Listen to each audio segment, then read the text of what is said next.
నమస్తే, నేను మీ మధు. హీరో శివాజీ అనసూయ వాదనలు తారస్థాయికి చేరుతున్నాయి. హీరోయిన్ దుస్తులపై చేసినటువంటి కొన్ని వ్యాఖ్యలైతే ఇప్పుడు దుమారం రేపుతున్నాయి. దానికోసం నేను తప్పు చేశాను, నిజంగానే 2-3 వర్డ్స్ రాంగ్ గా మాట్లాడాలని శివాజీ గారు అన్నా సరే అనసూయ మాత్రం వదలడం లేదు. ఖచ్చితంగా రుణం తీర్చుకుంటా అన్న శివాజీ మాటలకు కౌంటర్ ఇచ్చారు. అసలు ఎందుకు ఈ వాదన తారస్థాయికి చేరుతుంది, ఎందుకు ఇంతటితోనూ ఆగడం లేదు అనే విషయాల గురించి రోజు మనం తెలుసుకుందాం. ప్రస్తుతం మనతో పాటు ఉన్నారు senior journalist doctor Durga Vadlamani గారు. వారిని అడిగి మరిన్ని విషయాలను తెలుసుకుందాం. నమస్కారం మేడం. నమస్తే అండి మేడం, అనసూయ గారిది శివాజీ గారి వాదన చాలా దూరం వెళ్తుందనే చెప్పచ్చు. రోజు రోజుకి వారి వాదన ముదిరి పాకాన పడుతుందని కూడా చెప్పచ్చు.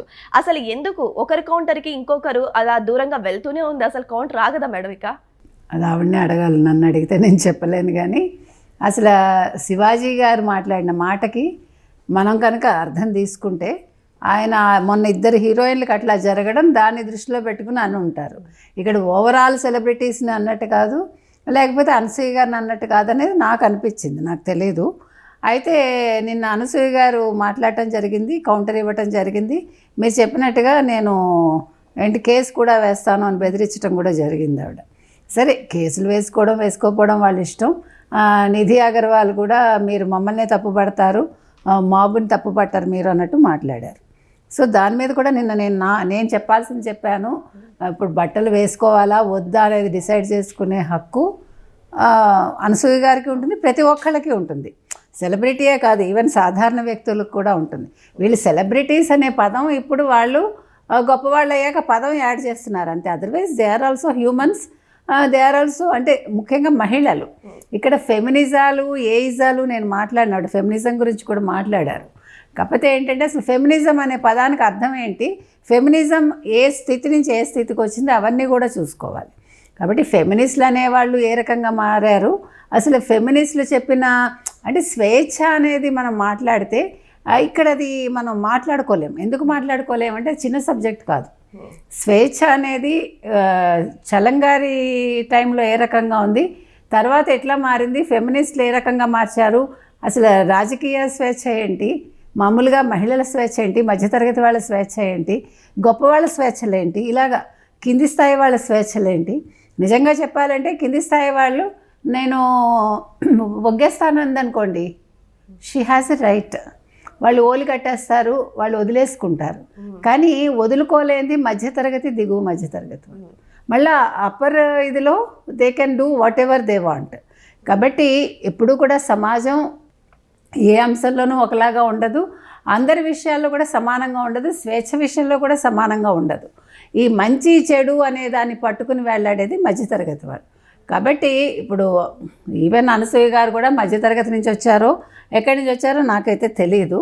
కానీ ఇవాళ సెలబ్రిటీ అనే హోదా వచ్చాక మాట్లాడే మాటలు వేరు, వేసుకునే బట్టలు వేరేగా ఉంటాయి. కానీ అది ఎందుకు వేసుకున్నారు అని అంటే నేను ప్రశ్నించకపోయినా ఫ్యాన్స్ అనేవాళ్ళు ప్రశ్నిస్తారు.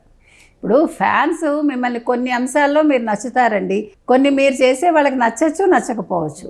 కాబట్టి they have a right to question. ఎందుకంటే వాళ్ళు మీ సినిమాలు చూస్తారు, మీ సినిమాని హిట్ చేసి మిమ్మల్ని ఒక సెలబ్రిటీ స్థాయికి తీసుకొచ్చేది ఫ్యాన్స్. కాబట్టి they have a right, I think. Already Shivaji గారు అన్న మాటల కంటే రుణం తీర్చుకున్నాను అన్న మాటలకి మీ అవసరం నాకు రాదు, అవసరం లేదు అన్నట్టు మాట్లాడారు. అంతే కదా, ఆల్రెడీ ఇంతకు ముందు కూడా నా శరీరం నా ఇష్టం, నేను ఎలా పడితే అలా బట్టలు వేసుకుంటా అన్నదానికి కొంతమంది ఫ్యాన్స్ కావచ్చు, ప్రజలు కావచ్చు కౌంటర్ ఇచ్చారు. మనుషులకిను జంతువులకి తేడా ఉండాలి కదా, నీ శరీరం నీ ఇష్టం అని ఇష్టానుసారం వేసుకుంటే ఎలా అమ్మా, మహిళలు కొంచెం పద్ధతిగా ఉండాలని కౌంటర్ ఇచ్చారు. కానీ మళ్ళీ అదే వర్డ్ యూజ్ చేస్తున్నారు. అదే నేను అనేది, అందుకే ఫ్యాన్సే సమాధానం చెప్తారు. ఇప్పుడు మామూలు వాళ్ళు మాట్లాడితే ఒకటి, సినిమా వాళ్ళు మాట్లాడితే ఒకటి, ఫ్యాన్స్ మాట్లాడితే ఒక రకంగా ఉంటుంది. కాబట్టి లెట్ దెమ్ సే దట్. ఇప్పుడు ఇవాళ ఆవిడ నా శరీరం నా ఇష్టం అన్నా, లేదు యువకులకి చెప్పండి మీద పడొద్దనంటే మీరు రమ్మని చెప్తున్నారు, మేము పలానా చోటికి ప్రారంభోత్సవానికి వెళ్తున్నామని మీరే చెప్తారు, వాళ్ళు వచ్చాక మీద పడతారు. అందుకే కదా మనం చెప్పాము, నిన్న కూడా చెప్పాను నేను. సో మీ బౌన్సర్స్ని మీరు పెట్టుకోండి, మీ సెక్యూరిటీ మీరు చూసుకోండి, దట్ ఈజ్ యువర్ ప్రాబ్లం. ఎందుకంటే మీరు నేను బట్టలు వేసుకోకుండా వస్తాను అన్నప్పుడు that is your responsibility to taken care of. ఇప్పుడు మీ భర్తగా అంగీకరించారు, మీకు మంచి భర్త ఉన్నారు, స్నేహితులు ఉన్నారు అని అన్నారు, గుడ్. మీ భర్త మిమ్మల్ని అలాగా అంగీకరిస్తున్నారంటే అది కూడా వెళ్ళండి, గుడ్. దాని గురించి కూడా మనం ఏం కమెంట్ చేయం. అంటే అది అతని ఇష్టం, ఆవిడిష్టం. ఇప్పుడు ఆవిడ నా శరీరాన్ని నేను 10 మందికి చూపించుకుంటాను అనుకుంటే చూపించుకోండి. ఇప్పుడు సరుకు లేకపోతే సామాన్లు అనేది అతను అన్నాడని చాలామంది కోపం వచ్చింది. మొన్న పెద్ద సినిమాలో మరి చికిరి చికిరి పాటలో అది వాడాడు కదా అబ్బాయి, బాలాజీ అన్న రైటర్ రాశాడుగా. మరి అప్పుడు అతను ఆ మాట అనగానే నేను నీ సామాన్లు చూసి నీ సరుకు చూసే ఫిదా అయ్యాను అన్నప్పుడు మీరు జాన్వీ కపూర్ని ఎలా చూపించారు? మరి అది తప్పుగా మీకు అనిపించదా? ఇప్పుడు ఆడవాళ్ళు వంపు సంపులు చూసే కదా మగవాళ్ళు ఫిదా అవుతారు, ఉన్న ఫ్యాక్ట్ అది. ఇప్పుడు చాలామంది అంటే మగవాళ్ళ మనస్తత్వాలు అని కాదు, ఈవెన్ అమ్మాయిలు కూడా ఆడవాళ్ళు కూడా భర్తలో ఒక హీరోని చూసుకుంటారు, భార్యలో ఒక హీరోయిన్ చూసుకునే కాపురాలు చేసేవాళ్ళు చాలామంది ఉంటారు.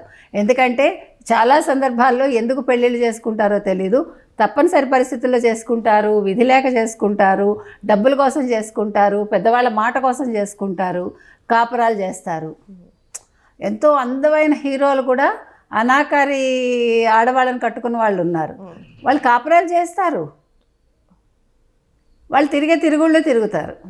ఇప్పుడు నేను ఒకటి అడుగుతానండి, ఎవరినైనా సరే హీరోయిన్స్ కావచ్చు, హీరోలు కావచ్చు, లేకపోతే ఇంకొకళ్ళు కావచ్చు, మరి ఆడవాళ్ళు ఇట్లాగా మీద పడిపోయి కాపురాలు కోల్చే వాళ్ళని ఏం చేయాలి మరి? ఇప్పుడు మీరు మీ శరీరాన్ని చూపించి మగవాడిని అట్రాక్ట్ చేసి పెళ్ళైన వాళ్ళు కావచ్చు, పెళ్ళి కాని వాళ్ళు కావచ్చు, పెళ్ళైన మగవాడిని ఇది చేసి మరి అక్కడ ఆ భార్యకి ఎంత బాధ ఉంటుంది? మరి దాన్ని ఏమంటారు మీరు? అలాంటివి ఎందుకు మీరు ఖండించరు? మీ బట్టల వరకు మీ స్వేచ్ఛ, మరి ఈ స్వేచ్ఛ ఏంటి? వేరే వాళ్ళ కాపురం కూల్చడం అనే స్వేచ్ఛ ఏంటి? కొంతమంది అలా కూడా చేసిన వాళ్ళు ఉన్నారుగా. మరి వాళ్ళని కూడా మీరు కౌంటర్ ఇవ్వండి. ఇప్పుడు ఆవిడెవరు చిన్మయి ఒక పోస్ట్ పెట్టింది, మగవాళ్ళ మీద కూడా రేపులు జరుగుతున్నాయి, మీరు చెప్పండి, మగవాళ్ళు కూడా చీరలు కట్టుకోవాలా, మీరు ప్రకృతి అంటారు కదా, నేను మీ సమాజంలో బతుకుతున్నాను. ఈ సమాజంలో మీ సమాజంలో బతకమని ఎవరు చెప్పలేదు కదా ఎవరికి. ఇప్పుడు చిన్మయ్య గారు కావచ్చు, మీరు కావచ్చు, నేను కావచ్చు, మనకి నచ్చినప్పుడు మన భారతదేశంలో ఉండక్కర్లే. Who asked you to stay? ఇప్పుడు మీకు బట్టలు వేసుకునే స్వేచ్ఛ ఎలా ఉందో మీకు నచ్చిన చోట బతికే స్వేచ్ఛ కూడా ఉంది. నో ప్రాబ్లం, వెళ్ళి పాకిస్తాన్లో హ్యాపీగా బతకండి, బంగ్లాదేశ్లో హ్యాపీగా బతకండి, ప్రపంచంలో ఎక్కడైనా బతకండి. ఎందుకు ఇక్కడ ఉండడం?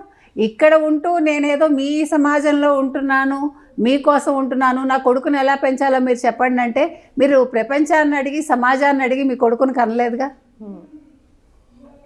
ఇప్పుడు మీరు కొడుకుని కనే ముందు నేను కొడుకుని కంటున్నానండి, మీరు నాకు గైడెన్స్ ఇవ్వండి, నేను ఎట్లా నా కొడుకుని పెంచాలో అని మీరు ఆ రోజు అడిగితే ఈరోజు మీ కొడుకుని ఎలా పెంచాలో ఆ రోజు సమాధానం ఇచ్చిన వాళ్ళు ఈరోజు ఇస్తారు. అవునా? మరి ఆ రోజు మీ ఇష్టానికి మీరు కన్నారు, అది మీ ఇష్టం, అది మీ చాయిస్. పిల్లల్ని కనాలా వద్దా అనేది కూడా భార్యాభర్తల చాయిస్ అది. కాబట్టి ఇవాళ కొత్తగా నా కొడుకుకి ఎట్లా పెంచాలో చెప్పండి, ఏం బట్టలు వేయాలో చెప్పండి అంటే ఇప్పుడు బట్టలు వేసుకోమంటేనే కదా ఇంత రాద్ధాంతమైంది. మళ్ళీ మీ కొడుకుని ఏ బట్టలు వేసుకోమని ఎవడు చెప్తాడు? ఇంకొక విషయం ఏంటంటే అనసూయ గారు, అభద్రతా భావం ఉన్న వాళ్ళు మాత్రమే ఇలాంటి మాటలు మాట్లాడతారు, ఎక్కడ చేజారిపోతుందో అన్న రీతిలో ఇలాంటి మాటలు మాట్లాడతారు అన్న రీతిలో కూడా. అంటే ఎవరు చేజారిపోతారు? ఇప్పుడు ఎవరి భార్యాభర్తలు ఆలోచించుకునే విషయాలు అవి. భార్య భర్త చెప్పు చేతల్లో ఉండాలా, లేకపోతే భర్త భార్య చెప్పు చేతల్లో ఉండాలా? లేదు ఈ అమ్మాయి నా చేయి జారిపోతుందని భర్త అనుకుంటాడా? అది వ్యక్తిగతాలు అవి. ఇప్పుడు ఆయనకి అభద్రతా భావం ఏముంది? ఇప్పుడు హీరోయిన్స్ ఎలా ఉంటే ఆయనకెందుకు? అది వాళ్ళు ఆయనకు సంబంధించిన వాళ్ళు కాదు కదా, ఆయన కుటుంబ సభ్యులు కాదు కదా. సినిమా ఇండస్ట్రీ అనేది కుటుంబం అనుకుంటే సినిమా ఇండస్ట్రీలో ఉండే ఆడపిల్లలు కావచ్చు, మగపిల్లలు కావచ్చు, నా వాళ్ళు అనుకుని మాట్లాడితే అమ్మ మీరు ఆయన మాట్లాడిన పదాలు తప్పై ఉండొచ్చు. ఎందుకంటే ఆల్రెడీ వాడారు కాబట్టి ఆ పదం వాడి ఉండొచ్చు, కానీ అది తప్పే, ఆయన ఒప్పుకున్నాడు అన్పార్లమెంటరీ వర్డ్స్ వాడానని.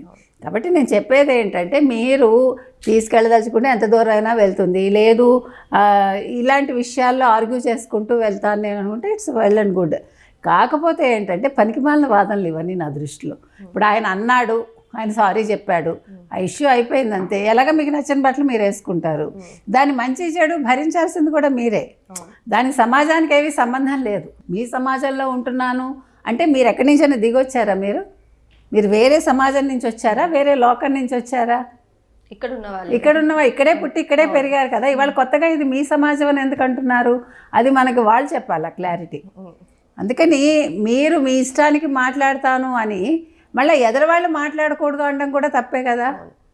మీరు మా సమాజంలో ఉన్నప్పుడు మీరు మాకు తగ్గట్టు ఉండాలనుకున్నప్పుడు ఇట్లా మాట్లాడకూడదు. కాదు ఇది నా సమాజం అనుకుంటే దానికి తగ్గట్టు మీరు ఉండండి, దాని గురించి ఏమీ ఇష్యూస్ లేవు.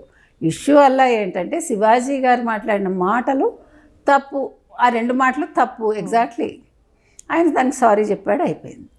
ఏదేమైనా సరే మరి ఈ వివాదం ఎంతవరకు దారి తీస్తుందో వెయిట్ చేసి చూద్దాం. Thank you so much. Thank you అండి.